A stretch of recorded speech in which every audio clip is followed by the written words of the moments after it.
Every autumn, we burn piles of branches that could nourish the earth for decades, obliterating valuable water and natural fertilizers in a single afternoon. Yet, in the Alps, one unconventional farmer took a different path. He buried wood instead of burning it and managed to grow lemons in the snow. Subscribe and comment for more videos. This innovative approach transformed his land into a powerhouse over the course of 20 years, requiring no hoses, no fertilizers, and no struggle. So why have we abandoned the secret that could end drought in our backyards? The answer challenges everything modern agriculture believes. Sepp Holzer never meant to be a rebel. His journey began with a deep connection to the mountains and a willingness to listen to the soil. In the 1980s, this quiet defiance transformed his farm in Austria into a battleground for agricultural practices. Inspectors arrived with clipboards, measuring his steep terraces and the deep ponds he had dug without permission. Each mound of soil and pile of buried wood drew another fine. While Holzer's neighbors adhered to conventional rules, flat fields, straight rows, and government-approved crops, he built hills out of rotting logs and planted citrus trees where only spruce had thrived.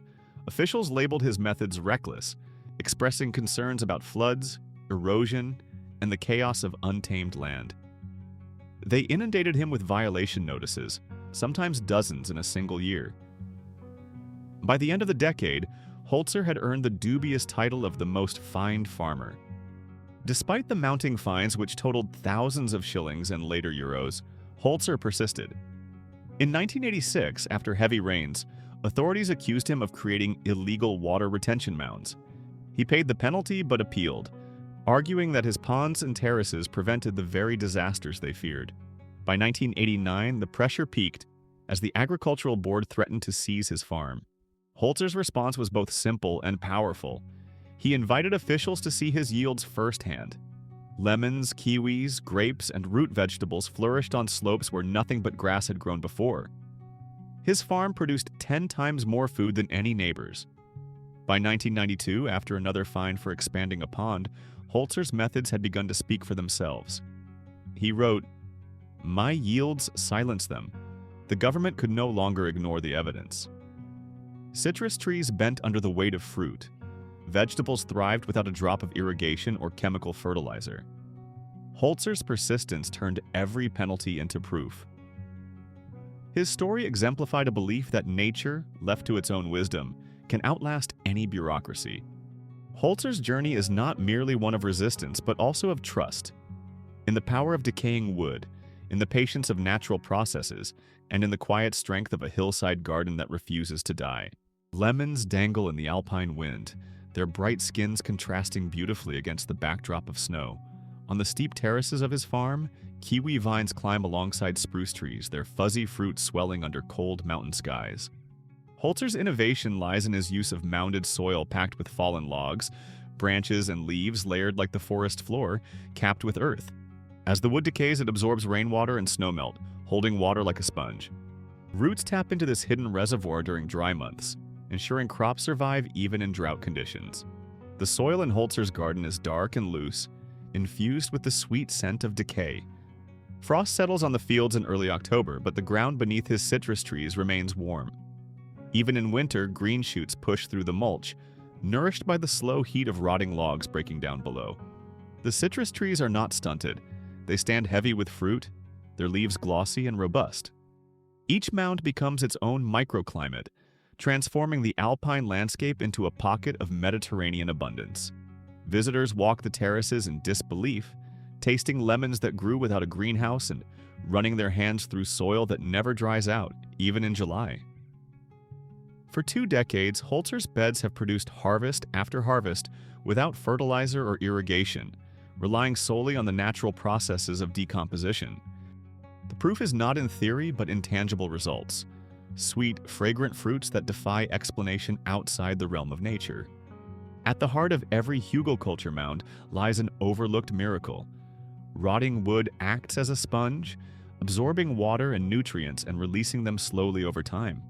The cell walls of wood, primarily composed of lignin, create a labyrinth of tiny pores and tunnels. As wood begins to decay, these pathways expand, allowing rainwater and snowmelt to seep in and flood every chamber. Laboratory tests reveal that heavily decomposed pine logs can absorb water equal to 5 times their dry weight. Oak, slower to decompose, still doubles or triples its mass with moisture. On the surface, a hugelkultur bed resembles any other raised mound. Soil, mulch, perhaps a tangle of squash vines. However, moisture probes reveal a different story beneath the surface. In the dry heat of July while neighboring gardens wilt, the probe sinks into the hugelkultur bed and finds moisture levels rivaling a spring rain. Field readings show 40–60% soil moisture inside the mound, even as the upper soil cracks under the sun. The water-holding capacity of buried wood is just one part of the equation. Beneath every hugelkultur mound, a quiet engine runs day and night. As soon as the first shovel of soil covers the wood, the mound becomes more than a reservoir. It transforms into a heater. Microbes and fungi swarm through the moist, decaying logs, breaking down lignin and cellulose. This work is not merely invisible, it's exothermic. Every bite of wood releases a pulse of heat, warming the soil from the inside out. Even in the biting cold of an alpine winter, the ground above a buried log can register several degrees warmer than the surrounding air, creating a survival advantage for plants. Seeds germinate earlier in spring, and frost that would kill young shoots on bare ground passes harmlessly over these mounds, buffered by the slow, steady warmth rising from below. As time passes, the buried wood evolves from a simple energy source into a trust fund for the soil. The breakdown of logs is a marathon, not a sprint. Hardwoods like oak and maple can take up to 20 years to decompose fully. During this time, the wood releases nutrients, nitrogen, phosphorus, and calcium, at a pace that matches the needs of the plants above. There are no boom and bust cycles. Instead, the soil receives a slow, reliable infusion of nutrients. Each spring, new roots reach deeper, discovering fresh pockets of nourishment. Each autumn, the mound settles further, its core becoming richer than the year before. Despite the success of Holzer's methods, the agricultural landscape began to change dramatically in the decades following 1920. With the rise of tractors and harvesters, a new standard emerged: flat fields. No bumps, no mounds, nothing that could slow a steel wheel or jam a plow. The old practice of building hills from buried wood fell out of favor, not because it failed, but because it didn't fit the logic of mechanization. Efficiency became a numbers game. More ground covered, fewer obstacles, and higher yields per hour replaced the slow, patient fertility of buried wood. Fields were scraped level, brush was burned, and the landscape was reworked to cater to machines rather than roots. As the mounds disappeared, so did their hidden reservoirs of water and nutrients. What remained was a blank canvas, easy for machines but hungry for fertilizers and irrigation. The promise of speed and scale overshadowed the slow, patient fertility that Holzer had cultivated. With the industrialization of agriculture, the focus shifted from nurturing the soil to maximizing short-term yields. Chemical fertilizers became the norm, promising quick results but often leading to soil depletion and long-term ecological consequences. The lessons learned from Holzer's journey and the principles of hugelkultur offer a compelling alternative to modern agricultural practices. By embracing the wisdom of buried wood, we can create sustainable gardens that thrive without synthetic inputs. Starting with a trencher built right on top of the grass, gardeners can follow these simple steps to create their own hugelkultur beds. Foundation: use the biggest, oldest, most rotten logs you can find. Oak and maple work best because they break down slowly and feed the soil for years. Avoid cedar, walnut, or treated woods as they can harm plant roots. Stack the logs tightly, filling gaps with smaller branches and twigs. This must be a compact mound. Air pockets can lead to future sinkholes. Pack every crevice with nitrogen-rich materials, grass clippings, fresh manure, or even urine, to support the decomposition process. Skipping this step can lead to nitrogen deficiencies in plants. Once the green layer is thick, cover the mound with a foot of topsoil and mulch. Water it well during the first year. After that, the mound will take care of itself. Use a moisture probe to check the levels inside your mound. Ideally, you should see readings of 40–60% moisture even in dry conditions. Stories from practitioners echo the quiet revolution that Holzer initiated. In the second year after building a hugelkultur bed, a gardener in the Pacific Northwest reported that the soil remained moist all season, allowing her to abandon her hose entirely. In Austria, Holzer's terraces continued to hold water through droughts that emptied neighbors' wells. Urban gardeners working with nothing but city brush and curbside logs watch their beds thrive through heat waves without needing supplemental irrigation. Each testimonial carries the same refrain: bury the wood and the ground will give back for years. Not every story starts with success. One permaculture enthusiast initially watched her seedlings yellow and stall after she neglected to add nitrogen-rich materials. Her lesson was swift. Rotting wood can initially rob the soil of nitrogen. However, once she dug in fresh clippings and compost, her bed sprang to life, demonstrating the mound's potential. This experience transformed her understanding of soil dynamics, proving that the right practices can yield abundant crops. Today, as droughts and fertilizer prices climb, millions still burn what could become reservoirs beneath their gardens. The choice is not merely about nostalgia, it's about building soil that outlives us. The ground remembers what we give it. The legacy we leave behind can shape future generations.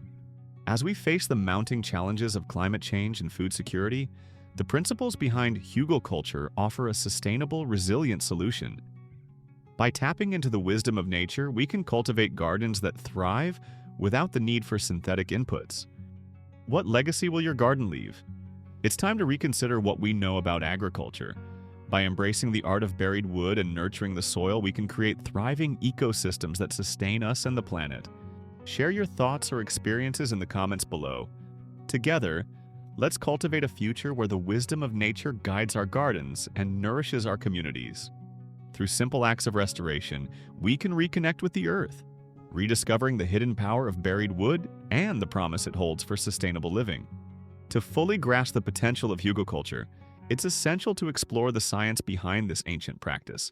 Understanding the mechanics of how buried wood contributes to soil health and plant growth can empower more gardeners to adopt this method. As the wood decomposes, it releases essential nutrients into the soil. The breakdown of lignin and cellulose by fungi and bacteria results in a slow and steady release of nitrogen, phosphorus, and potassium, key nutrients that plants need to thrive. The gradual nature of this release helps prevent nutrient leaching, ensuring that they remain available to plants over time. The physical structure of the mound also plays a crucial role in soil health. As wood breaks down, it creates a spongy texture that enhances soil aeration and drainage.